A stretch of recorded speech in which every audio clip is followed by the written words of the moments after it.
ಗೆಳೆಯರೆ, ಈ ಗ್ಯಾಸ್ ಮತ್ತು ಪೆಟ್ರೋಲ್ ಟ್ಯಾಂಕ್ಗಳು ಯಾಕೆ ರೌಂಡ್ ಶೇಪ್ನಲ್ಲಿ ಮಾತ್ರ ಇರ್ತವೆ, ಬಾಕ್ಸ್ ಶೇಪ್ನಲ್ಲಿ ಯಾಕೆ ಇರೋದಿಲ್ಲ ಅಂತ ಯಾವತ್ತಾದರೂ ಯೋಚನೆ ಮಾಡಿರ್ತೀರಾ. ಆದರೆ ಅದ್ರ ಬಗ್ಗೆ ತಿಳ್ಕೊಳಕ್ ಹೋಗಿರಲ್ಲ ಅಷ್ಟೇ. ಬನ್ನಿ ಇವತ್ತಿನ ವಿಡಿಯೋದಲ್ಲಿ ನಾನು ತಿಳಿಸ್ಕೊಡ್ತೀನಿ.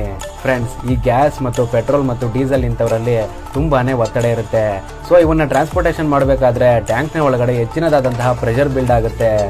ಸೊ ಬಾಕ್ಸ್ ಶೇಪ್ ಅಂತಂದ್ರೆ 4 ಕಡೆಯಲ್ಲೂ ಕೂಡ ಮೂಲೆಗಳಿರ್ತವೆ.